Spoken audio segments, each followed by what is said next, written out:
Hello everyone, how are you all? So today we will start a chapter Yoga and Lifestyle Class 12th of Physical Education. अब हम ये chapter start करेंगे। ये हमारा term 2 exams में भी आ रहा है क्लास 12th के। तो इसमें पहला टॉपिक है reasons for not having a healthy lifestyle. क्या रीजंस है जिसकी वजह से लोगों की जो लाइफस्टाइल है अब वो हेल्दी नहीं है, क्योंकि लोग इम्प्रॉपर डाइट ले रहे हैं, बाहर का ज़्यादा खाना खाते हैं, ऑफिस में काम करते हैं, ना ब्रेकफास्ट ढंग से करते, ना कुछ और काम ढंग से करते, और बाहर का खाना जो है वो लोग ज़्यादा खा रहे हैं, जंक फूड ज़्यादा खा रहे हैं, इसलिए उसका लाइफस्टाइल हेल्दी नहीं रहता। मेंटल टेंशन लोगों को ज़्यादा रहती है, स्ट्रेस इतना ज़्यादा रहता है पूरे दिन का, तो उसकी वजह से उनका लाइफस्टाइल हेल्दी नहीं रहता। मटीरियल कंफर्ट्स, लोगों के पास मटीरियल कंफर्ट्स इतना आ गए हैं कि उन्होंने बाहर के पार्क्स वगैरह में हर जगह जाना बिल्कुल बंद कर दिया है, कोई भी फिजिकल एक्टिविटी वो नहीं करते। अनहेल्दी सा कॉम्पिटिशन चल गया है लोगों के बीच में, जिसकी भागदौड़ में वो पैसे की भागदौड़ में इतना ज़्यादा बढ़ रहे हैं कि उन्होंने अपनी हेल्थ के ऊपर ध्यान देना बिल्कुल छोड़ दिया है। डिस्टर्ब रूटीन ऑफ लाइफ, बिल्कुल उनका जो रूटीन ऑफ लाइफ है वो डिस्टर्ब्ड हो चुका है, वो हर चीज़ को बैलेंस तरीके से लेके नहीं चल रहे। तो यही कुछ रीजन है जिसकी वजह से उनका जो हेल्दी लाइफस्टाइल है वो नहीं है। टॉपिक 2 आता है कि योगा का मतलब क्या है। तो वर्ड योगा जो है वो कहाँ से ओरिजिनेट हुआ है? संस्कृत वर्ड युज से ओरिजिनेट हुआ है वो, जिसका मतलब है ज्वाइन करना। फाउंडर ऑफ योगा कौन है? पतंजलि फाउंडर ऑफ योगा है। योगा एक तरीका है अपने सोल को गॉड से जोड़ने का, ठीक है, अपने सोल को गॉड से जोड़ने का तरीका है योगा। योगा क्या है? एक साइंस है एज वेल एज एक आर्ट है हेल्दी, हैप्पी और प्रॉस्परस लाइफ के लिए।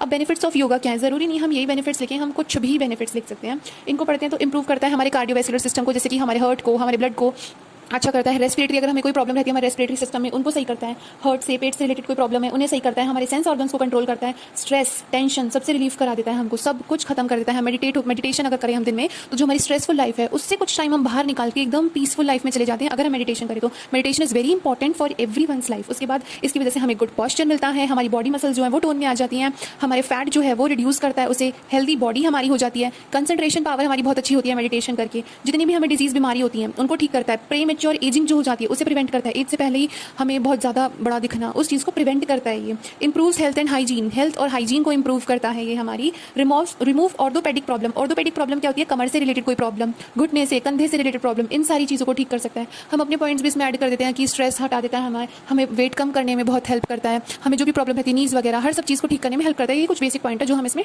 डाल सकते हैं बेनिफिट ऑफ योगा में। उसके बाद टॉपिक 3 आता है हमारा आसन्स एज प्रिवेंटिव मेजर्स। अब कुछ आसन्स होते हैं जिनको हम एज अ प्रिवेंटिव मेजर्स ले सकते हैं एक हेल्दी लाइफस्टाइल के लिए।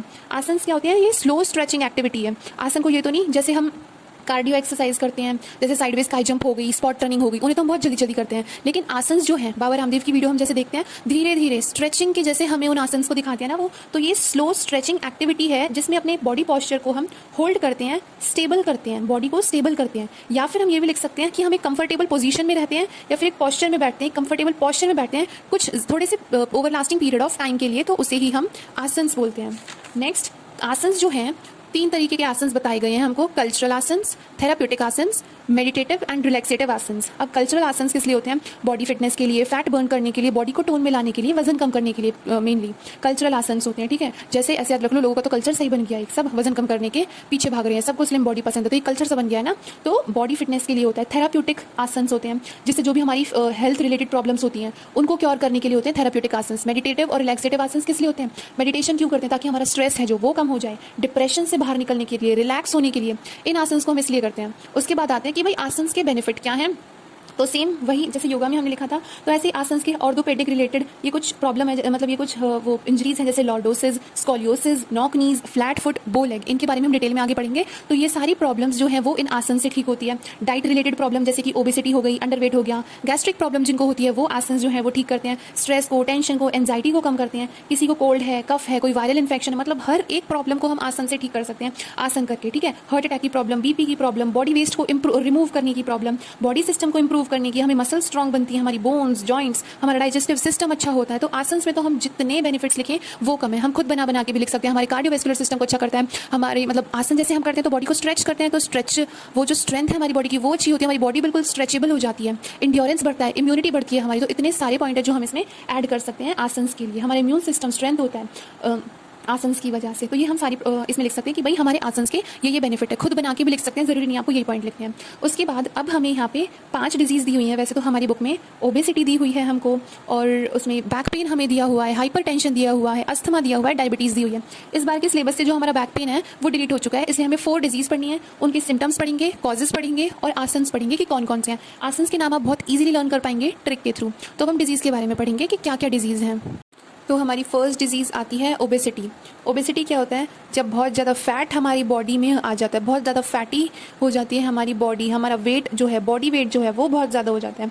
जब स्किन के अंदर बहुत ज़्यादा एक्सेस फैट जो है वो डिपॉजिट हो जाता है हमारे स्किन के अंडर, स्पेशली किन किन एरियाज़ में? एब्डोमेन, मतलब स्टमक में, चेस्ट में, शोल्डर एरिया में, लेग्स में, बटॉक्स एरिया में, वहाँ पे जब बहुत ज़्यादा फैट जमा हो जाता है तो वो क्या होता है? ओबेसिटी हो जाती है। कंडीशन ऑफ बॉडी जिसमें जो फैट है वो एक एक्सट्रीम लेवल पे इंक्रीज हो जाता है, उसे हम ओबेसिटी बोलते हैं। अब पहले क्या था, लोग कैसे फाइंड आउट करते थे कि कैसे बंदा ओबीज है? तो पहले देख के लगा लेते थे कि हाँ भाई ये बहुत मोटा है, ये ओबीज है।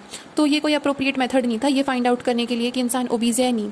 फिर सेकंड मेथड आया, एक हाइट और वेट चार्ट होता है। अगर हाइट कम है और वेट ज़्यादा है प्रोपोर्शन में तो बंदा ओबीज है, पर इसको भी फिर अप्रोप्रिएट मेथड नहीं बताया गया। फिर जो अप्रोप्रिएट मेथड आया वो था बीएमआई का, बॉडी मास इंडेक्स का। अब बॉडी मास इंडेक्स को कैसे फाइंड आउट करते हैं हम? Weight in KG upon height in metre square, कि जितना वेट है वो अपॉन में मीटर स्क्वायर में हमें हाइट डालनी है, मतलब KG upon M into M. उससे हम फाइंड आउट करते हैं कि बंदा ओबीज है या नहीं। अगर बीएमआई 30 है या फिर 30 से ज़्यादा है तो उस बंदे को हम ओबीज कंसिडर्ड कर लेंगे।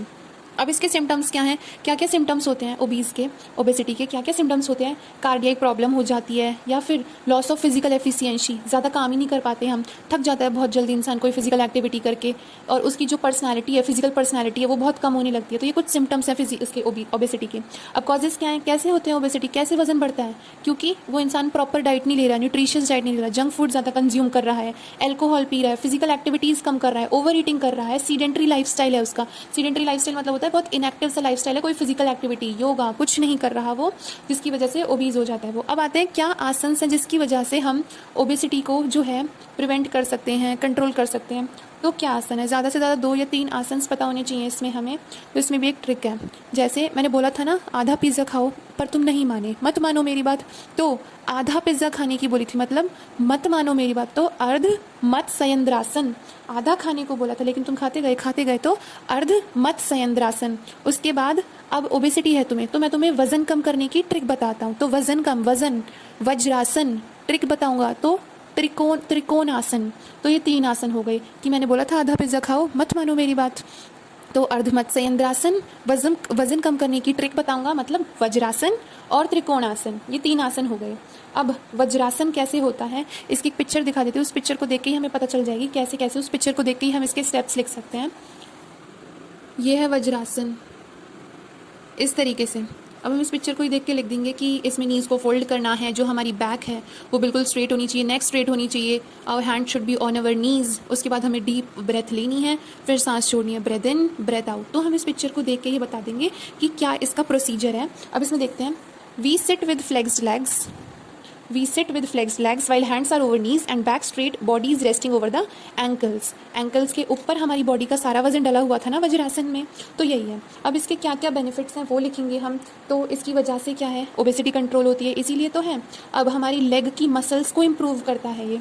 अब हमने इस वाली पिक्चर में देखा जैसे सारा जोर जो है वो हमारी लेग्स पे पड़ रहा है, तो लेग की मसल्स को इम्प्रूव कर रहा है। बैक बिल्कुल स्ट्रेट है ना हमारी, तो हमारी बैक मसल्स जो है उन्हें स्ट्रेचेबल बनाता है ये, हमारी मेमोरी पावर को अच्छी करता है ये, मेंटल स्ट्रेस को सही करता है। अब कॉन्स्टिपेशन की प्रॉब्लम से हमें रिलीफ मिलता है, बिल्कुल सीधा बैठा है, पेट पे भी असर पड़ रहा है इसका, तो एसिडिटी को सही करता है, हमारे डाइजेस्टिव सिस्टम को अच्छा करता है, हिप्स पे भी इसका फ़र्क पड़ेगा तो हिप्स को भी रिड्यूस करता है ये, हर चीज़ में मतलब ये जो प्रॉब्लम है उनको ये सही करता है। अब कुछ कॉन्ट्राइंडिकेशंस हैं, उनमें क्या है कि कौन लोग इनको परफॉर्म नहीं कर सकते वज्रासन को, जिनको जॉइंट पेन है। अब हमको दिख रहा है कि नीज़ पे सारा असर पड़ रहा है, तो जिस बंदे को नी की प्रॉब्लम होगी वो तो इसको नहीं कर पाएगा इजीली, तो जिन लोगों को नीज़ में प्रॉब्लम है वो इसको परफॉर्म नहीं कर सकते, एंकल में जिनको प्रॉब्लम है वो नहीं कर सकते, तो ये जो मतलब जिनको भी ये 2 प्रॉब्लम है वो नहीं कर सकते। कॉन्ट्राडिकेशंस इंपॉर्टेंट है नहीं, पर फिर भी लिखना हो तो लिख सकते हैं हम, क्योंकि यहाँ पे और यहाँ पे सारा जो है असर पड़ रहा है। तो जिनको नीज़ में प्रॉब्लम है वो अवॉइड करें इसे करना, और जिनको एंकल्स में प्रॉब्लम है वो अवॉइड करें। तो ओबेसिटी इतना ही है। अब सेकंड जो आसन है ओबेसिटी को ठीक करने के लिए वो है त्रिकोण आसन, की वजन कम करने की ट्रिक बताऊंगा मैं तुम्हें। तो त्रिकोण आसन का पहले एक प्रोसीजर देख लेते हैं, प्रोसीजर हम फोटो को देख के समझ जाएंगे। ये है त्रिकोणासन हमारा। इस तरीके से हम करते हैं, फीट अपार्ट, दोनों जो फीट हैं हमारी अलग अलग हैं। Try to touch opposite hand to feet while other hand is raised up and look forward. अब अगर लेफ्ट फीट है तो लेफ्ट हैंड से हम इसको टच करेंगे और जो अनदर हैंड है उसको ऊपर, तो एक त्रिकोणासन, ट्रायंगल सा फॉर्म हो रहा है ना। तो ये हमारा त्रिकोणासन है। उससे हम कर लेंगे कि बिल्कुल हमारे जो लेग्स हैं वो स्ट्रेच हो रही हैं, इसकी वजह से हैंड है वो स्ट्रेच हो रहा है। तो इसके बेनिफिट्स क्या होंगे, हमारी बॉडी की स्ट्रेचेबिलिटी को बढ़ाता है। अभी खिंचाव से आता है तो उसकी वजह से हमारी जो हाइट है वो भी बढ़ती है, तो ये इसका बेनिफिट हो गया। एसिडिटी को ठीक करता है, एक बार करके देखना ये वाले इस वाले आसन को, तो तुम्हारे पेट पे भी इसका असर पड़ेगा। तो मतलब एसिडिटी को ठीक करता है, नेक की प्रॉब्लम को ठीक करता है, ये हाइट बढ़ाता है। जो वेस्ट लाइन पे हमारा फैट है, अब यहाँ पे खिंचाव आ गया, इस वाली साइड खिंचाव आएगा, इसको ज़रूर एक बार करके देखना। इस साइड खिंचाव आएगा यहाँ पे, तो उस खिंचाव की वजह से क्या होगा, जो वेस्ट लाइन के हमारे यहाँ पे जो फैट है वो रिड्यूस होगा हमारा। तो जिन लोगों को बहुत ज़्यादा बैक पेन होता है वो लोग इसको नहीं कर सकते। ये हो गया हमारा त्रिकोणासन। अगर आप एक बार करोगे भी तो खुद समझ आ जाएगा कि कैसे करना है। उसके बाद लास्ट हमारा था अर्ध मत्स्येंद्रासन। ये है हमारा अर्ध मत्स्येंद्रासन। किस तरीके से करना है ये हम देखेंगे कि लाई ऑन द फ्लोर। सबसे पहले हम फ्लोर पे बैठेंगे इन क्रॉस्ड लेग सिटिंग, क्रॉस कर लेंगे लेग्स को। One leg is placed over the other, एक जो लेग है वो दूसरी लेग के ओवर प्लेस्ड होगी, so that foot touches the opposite hip joint. तो जो हमारी फुट है, ये जो हमारी फुट है ये अपोजिट हिप के जॉइंट को जो है टच करेगी वहाँ पे। Where hand support the spine while looking back, हमारी पीछे कमर के पीछे स्पाइन है तो वो जो हैंड है वो उसे सपोर्ट कर रहा है वहाँ पे। तो ये हो गया हमारा अर्ध मत्स्येंद्रासन। कैसे समझ जाएगा, नेक को पीछे देख रहा है। मैंने बोला था आधा पिज्ज़ा खा, तूने पूरा खाया और पीछे मुड़ मुड़ के और देख रहा था कि और पिज्ज़ा है या नहीं। तो अर्ध मत्स्येंद्रासन ये वाला है। अब इससे कहाँ फ़र्क पड़ रहा है, हमारे लेग्स पे फ़र्क पड़ रहा है इससे। तो हमारी लेग की स्ट्रेचेबिलिटी होती है, हमारी नेक की मसल्स को इम्प्रूव करता है ये, और हमारे एब्डोमेन की प्रॉब्लम को सही करता है ये। उसके बाद इससे जो हमारा हिप्स का और बटॉक्स का फैट है वो कम होता है, ओबेसिटी की प्रॉब्लम कम होती है, और वेस्ट लाइन पे भी इसका असर पड़ रहा है। तो जो वेस्ट लाइन पे हमारा फैट है वो भी इससे कम होता है। तो इतने ये हमारे ओबेसिटी के आसन थे। नेक्स्ट हमारा टॉपिक आता है डायबिटीज़ का। अब आते हैं डायबिटीज़ क्या होती है। डायबिटीज़ तो सबको पता ही होगा, वैसे शुगर से रिलेटेड होती है। डायबिटीज़ में क्या है, डायबिटीज़ एक ऐसी कंडीशन होती है जो ह्यूमन बॉडी में पैनक्रियाज होता है वो इंसुलिन प्रोड्यूस करता है, और इंसुलिन जो हमारी बॉडी में शुगर होती है उसको एनर्जी में कन्वर्ट करता है। तो जब वो पैनक्रिया फेल हो जाता है इंसुलिन को प्रोड्यूस करने में, उसकी वजह से डायबिटीज़ हो जाती है हमारे में, ठीक है। क्योंकि इंसुलिन शुगर को एनर्जी में कन्वर्ट करता है। अब वो एनर्जी तो हमें मिल नहीं रही, शुगर के फॉर्म में है, जिसकी वजह से बहुत ज़्यादा शुगर बढ़ जाता है और हमें डायबिटीज़ की प्रॉब्लम हो जाती है। अब कैसे पता चलता है कि बंदे को डायबिटीज़ है, तो अगर फैटीग, बहुत जल्दी थक जाता है वो, तो उसकी है, क्लियर विजन नहीं होता, तो बहुत ज़्यादा थर्स्टी फील करता है, या फिर बहुत ज़्यादा वेट कम हो जाता है उसका, तो बहुत ज़्यादा भूख उनकी बढ़ जाती है। तो ये कुछ सिम्टम्स हैं। इसके कॉजेज़ क्या हैं, अगर बहुत ज़्यादा स्वीट्स खा लिए उसकी वजह से डायबिटीज़ हो जाती है। ओबेसिटी तो एक प्रॉब्लम है ही है। बहुत ज़्यादा कोल्ड ड्रिंक या सोडा वाटर पीने से, जेनेटिक फैक्टर भी होता है। देखो ज़्यादातर बीमारियाँ जेनेटिक फैक्टर से भी होती है। दादा परदादा पापा मम्मी किसी को है तो ज़्यादा चांसेस होते हैं कि बच्चे को भी ये प्रॉब्लम होगी। स्मोकिंग और एल्कोहल की वजह से भी होते हैं। उसके बाद अब इसके लिए क्या है, तो इसमें वही अर्ध मत्स्येंद्रासन। पीछे मुड़ मुड़ के मिठाइयाँ ढूंढ रहे थे जब तो तुम, मैंने बोला तो आधी खाना, बट तुम बात नहीं माने। तो इसमें भी वही अर्ध मत्स्येंद्रासन, और उसके बेनिफिट्स हम वही लिख देंगे जो हमने पहले लिखे थे। बस एक और ऐड कर देना कि डायबिटीज़ को भी क्योर करता है। अर्ध मत्स्येंद्रासन की मैंने पिक्चर दिखा दी थी। उसके बाद मतलब बोलते हैं ना डायबिटीज़ में था इंक्रीज एपिटाइट, भूख बढ़ जाती है। तो भूख बढ़ना, भुजंग आसन, भूख बढ़ना, भुजंग आसन। तो भुजंग आसन कैसे परफॉर्म करते हैं हम, ये है भुजंग आसन की पिक्चर। इसमें क्या है, lie down on the floor, then start raising the upper part of the body. Upper part of body को अब रेज करेंगे हम फ्लोर पे लेट के। उसके बाद with the support of hands while looking up, hands की सपोर्ट से अब हम ऊपर देखेंगे।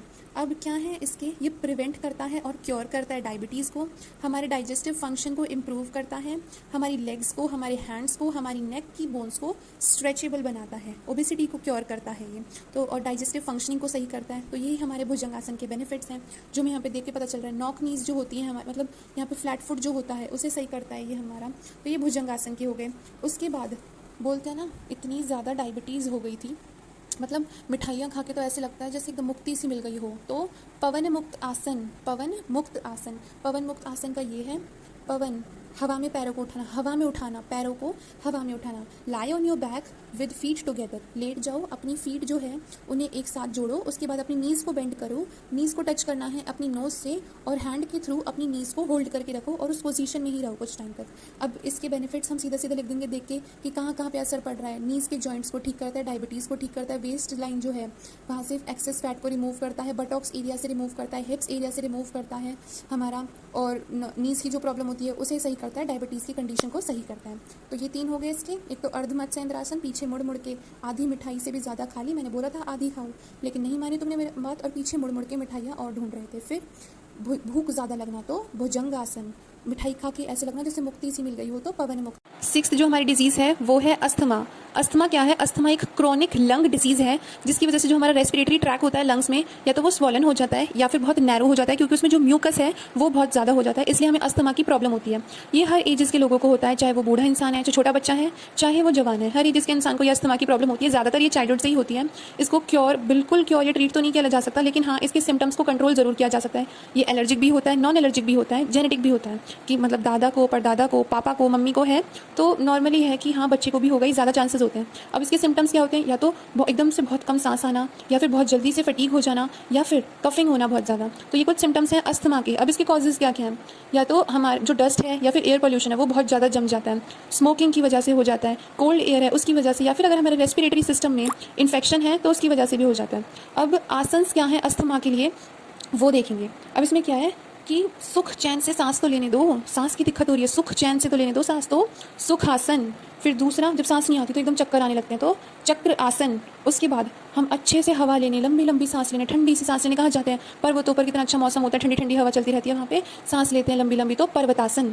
तो ये 3 आसन हो गए। सुख चैन से सांस तो लेने दो, सुखासन, सांस नहीं आती तो चक्कर आने लगते हैं तो चक्रासन, पर्वत पे बहुत ठंडी ठंडी हवा चलती है तो पर्वतासन। ये 3 आसन हो गए हमारे। सुखासन मतलब सुख से, आराम से, चैन से बैठना, मेडिटेशन की पोजीशन में जैसे बैठते हैं, तो वो तो बहुत ईजी हम लिख सकते हैं। काम योर माइंड, इनहेंस करता है हमारे पीस ऑफ माइंड को, स्ट्रेस बाहर निकालता है, बॉडी पॉस्चर को अच्छा करता है, कामनेस लेके आता है हमारे अंदर। सुखासन ये हो गया सुखासन। तो क्या है, अपने पैर को फोल्ड करके बैठना है, hand should be on the knees, deep लेनी है, breath in breath out, breath in breath out. तो इसके एडवांटेजेस क्या है? सिंपल है, इसकी हमारे माइंड को काम करता है, पीस ऑफ माइंड को इन्हेंस करता है, एंजाइटी, स्ट्रेस, जो भी टेंशन वगैरह रहती है सबको दूर कर देता है। उसके बाद बॉडी पोस्चर को इम्प्रूव करता है, सेंस ऑफ कामनेस लेके आता है पूरी बॉडी और माइंड में। ये हो गया सुखासन। इसके बाद आता है चक्र आसन। एक चक्र की सी शेप बन जाती है, ये होता है हमारा चक्र आसन। फिगर ऑफ बॉडी जो है वो चक्र की तरह बन जाता है। तो इसमें क्या करना है? Fix your hands firmly on the ground, then raise middle portion of the body upwards. अब क्या करना है, हमें पहले खड़ा होना है, फिर जो हमारे हैंड है उनको पीछे की साइड लेके जाना है और फ्लोर से टच करना है। और body posture will become like अ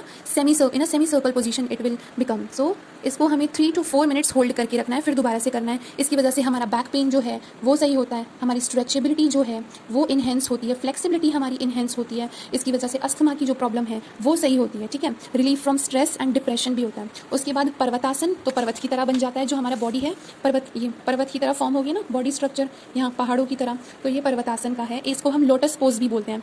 तो सिंपल है, सिट इन पद्मासना, इसको पद्मासना बोलते हैं, ऐसे आलती पालती मार के बैठना, सिट इन पद्मासना या फिर लोटस पोज भी बोल सकते हैं। स्ट्रेच योर आर्मवेज, अपने आर्मवेज को स्ट्रेच करके रखो। After that let your palms touch each other, इन पाम्स को एक दूसरे को टच करना है ऊपर। Then stretch your hands well without bending your elbows, अपनी एल्बोज को मोड़ना नहीं है और इसे बिल्कुल स्ट्रेच करके रखना है। कीप योर स्पाइन इरेक्ट, अपनी स्पाइन को बिल्कुल इरेक्ट करके रखना है। फिर वही, इससे हमारी एकदम खिंचाव आ रहा है तो हमारी जो हाइट है वो इनहेंस हो जाती है। एक्स्ट्रा फैट जो है बैक में और वेस्ट में वो बढ़ जाता है। एब्डोमिनल मसल्स जो हैं वो ठीक हो जाती है। अस्थमा में बहुत बेनिफिशियल होता है ये। बैक पेन सही होता है इससे। स्पाइनल कॉर्ड का जो फंक्शन है वो इंप्रूव हो जाता है और जो भी हमारे शोल्डर और बैक में जिन भी बोन्स में खिंचाव होता है वो सही हो जाते हैं इससे।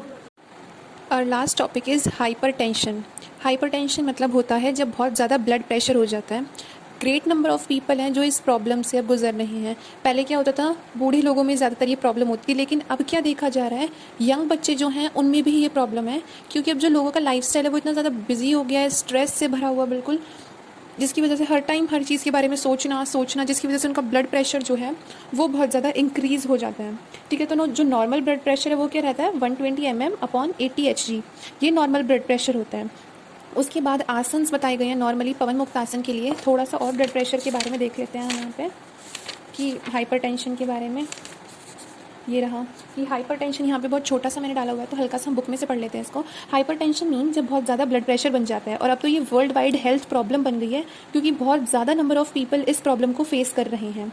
ये तो है कि पहले क्या होता था, जिनमें बहुत ज़्यादा एज होती थी वही लोग इससे सफ़र करते थे, लेकिन अब क्या है, हाइपरटेंशन मिडल एज प्रॉब्लम बन गया है नाउअडेज, और यंगस्टर्स भी सफ़र कर रहे हैं इस प्रॉब्लम से। द मेन फंक्शन जो होता है हार्ट का, वो क्या होता है, सप्लाई करना प्योर ब्लड को various parts of the bodies में आर्टरीज के through.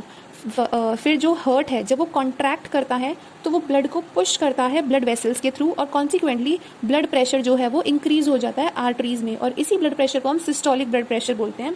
It is represented by the first number. The pressure between two heart beats जो होता है, जो प्रेशर दो हार्ट बीट्स के बीच में होता है, उसको डायस्टोलिक ब्लड प्रेशर हम बोलते हैं। इतना इसमें पढ़ने की जरूरत है नहीं, बस हमें इतना ही पता होना चाहिए कि हाइपरटेंशन का मतलब बहुत ज़्यादा ब्लड प्रेशर का इंक्रीज होना। ये वर्ल्ड वाइड हेल्थ प्रॉब्लम बन गई है, बहुत ज़्यादा लोग फेस कर रहे हैं अब तो हाई ब्लड प्रेशर को। पहले ये बूढ़े लोगों में होता था, अभी क्या हो रहा है, यंगस्टर्स में भी और मिडिल एज लोगों में भी हो रहा है।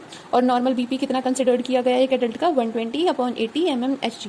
ठीक है, इतना ही बहुत है बस ये। अब हाइपरटेंशन को हम प्रिवेंट कैसे कर सकते हैं या फिर हम क्योर कैसे कर सकते हैं, तो इसके लिए भी आसन दिए गए हैं। देखो, इसके लिए मेरे पे कोई ट्रिक बन नहीं पाई। इसमें जितने भी आसन हमने पहले पढ़े हैं ना, वही वाले लिखने हैं। वज्रासन जो हमने पढ़ा था कि नीज को फोल्ड करके अपने हैंड को नीज पे रखना है, तो वही इसका।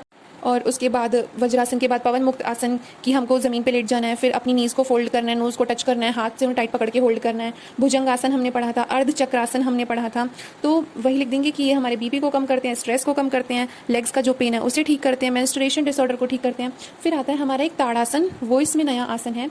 ताड़ासन होता है ऐसे, ये बोलते हैं ना खड़े खड़े क्या ताड़ रहा है, तो खड़े होकर ये आसन होता है। हमारे जो ये नीज़ है, मतलब इन पे खड़ा होना होता है हमें, टोज़ पे, हील्स को ऊपर हमें हाई करना होता है, हैंड को भी पूरा स्ट्रेच करना होता है। इसके क्या होता है, स्ट्रेचेबल बनती है हमारी पूरी बॉडी। हमारे बैक में जो प्रॉब्लम होती है वो ठीक होती है, वेस्ट लाइन के साइड से जो हमारा फैट जमा हुआ था वो ठीक होता है, और हमारा जो बॉडी पॉस्चर है वो अच्छा बनता है। इससे हाइपरटेंशन को ट्रीट करने में बहुत अच्छा है। इसमें कॉन्ट्रैक्शंस क्या आएंगे, जो हमारे कॉन्ट्राडिकेशंस हैं वो क्या आएंगे। अब ये हाई ब्लड प्रेशर वालों के लिए था, तो जिनका लो ब्लड प्रेशर है वो ये ताड़ासन परफॉर्म ना करे, यही कॉन्ट्राडिकेशंस हैं। तो इतना ही था हमारे चैप्टर में, बस इन डिजीज़ के बारे में थोड़ा अच्छे से पढ़ लेना। तो I am ending this video. Thank you. If you like my video then hit the like button, share, subscribe. Thank you and have a nice day.